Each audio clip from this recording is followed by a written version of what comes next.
Hey everyone, welcome back. Today I'm going to be doing an unboxing and review of the Sideshow Collectibles Alien Mythos Parasite Legendary Scale Bust. This is edition number 162.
We'll take a look at the art box real quick. This is the front with a frontal facing image of the bust.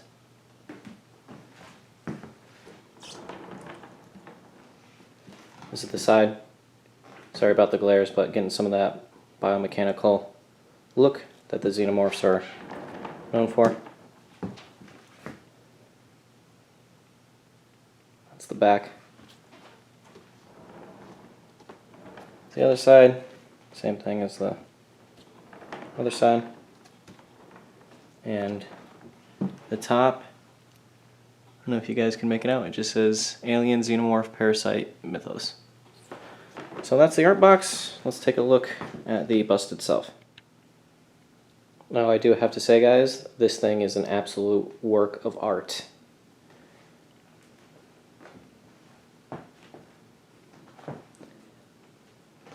Apologize if there's glares from the sun, but the sculpt and the paint on this is absolutely amazing. Look at all that work in there. With this bust, you definitely have the feel of the big chap and a lot of Giger-like inspiration, which I'll get into in a minute. Now, I believe what they do with the Mythos pieces like this is they give the designers of the piece, correct me if I'm wrong, full range of kind of going in the direction of how they interpret specific characters. And I really enjoy how this one came out. I don't own any other Mythos pieces, but when I saw that Sideshow was releasing this, I had to get it. Because of all the Mythos pieces that I've seen them do, this one looks the closest to that 1979 classic H.R. Giger design big chap to what we eventually saw in the movie. Like, this is similar to what we see in a lot of the xenomorph designs. That back crest there. I like how they went with the dome, which is classic of the big chap. You could see the skull underneath, the ridging, and all the detail. It's just absolutely impressive. All the way down to the eye sockets.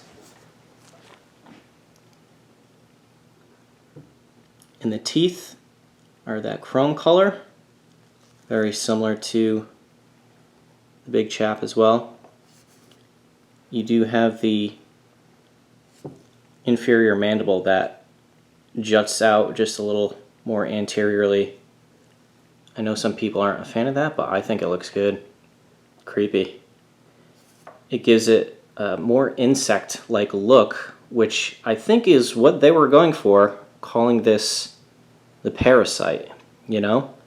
And I think they nailed it. I think if you're gonna get like a big chap that was more insect-like, this is what you would see.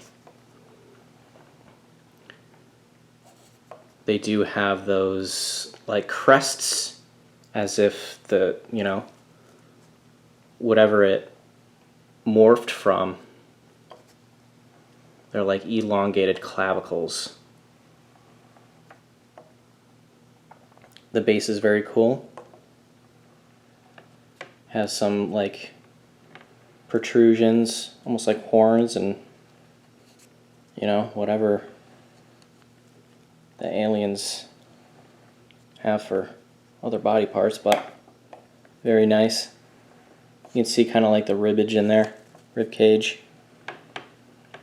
Now this bust stands, I believe, approximately 16.5 inches tall, and width-wise, or lengthwise I should say, from the front to the back there, I think it's 20 something inches. I think it might be 21 inches, 21.5, something like that. I wanted to know actually because I am going to, within the near future, pick up one of those Maju cases, the DF60, I think it is. And I was looking at the, you know, the depth of the case just specifically for this piece.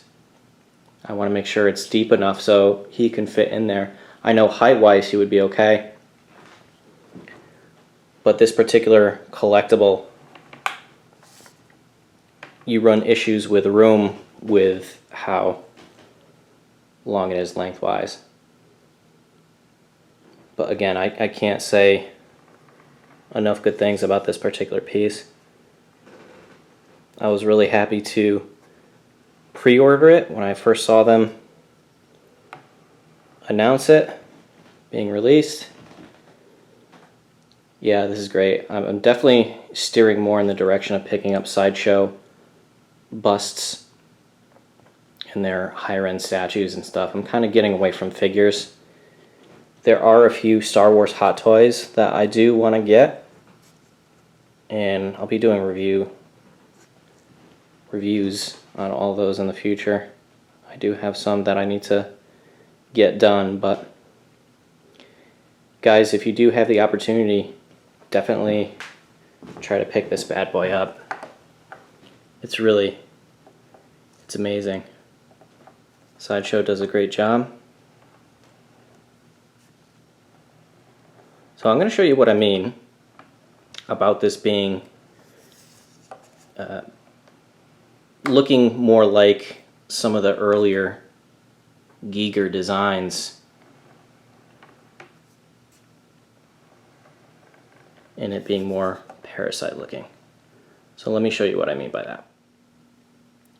So I have this book here. This is the making of Alien, the first film. And you can see here there's a concept image of one of Giger's drawings, 1978, of the big chap. And you can see some similarities, like look at the open mouth, the kind of pointy aspects of it, which I think was the inspiration for like the back of the base there, and these being pointy and coming up so high. You can kind of see that. The cheek areas, how they're kind of wider, you know, up here. You can kind of get that on that side. And the dome, I'm not sure if you can make it out, but there's eye sockets and a nose socket there, and the eyes are much larger than like a human's eyes would be, so it looks very insectoid. And look, you can see that shoulder piece that's really long that I was telling you about. You can definitely see where, I'm not saying it's true, but where the artists for this particular piece may have gotten their inspiration from. If so, that is really cool, because I do love some of the designs of the big chap before we got what we saw in the actual film. I mean, I love the end design, obviously, don't get me wrong, but just some thoughts that I had. So as a Mythos piece, I think that's super, super interesting. And I think if they were actually going for that, they nailed it. And their, ideas really came to fruition here in this particular piece. But yeah, this is, if you want to pick up this book, this is The Making of Alien by J.W. Rinsler. Really cool book if you're a big Alien nerd like I am. I also picked up, he released the Making of Aliens, same author. I just started getting through this one, but really cool stuff if you're a Alien geek like me. But anyways, that's kind of my unboxing and review of this piece. I'm really happy with it. Super happy with it. And if you do pick it up, hopefully you will be too. Thanks for watching, guys. I'll see you next time.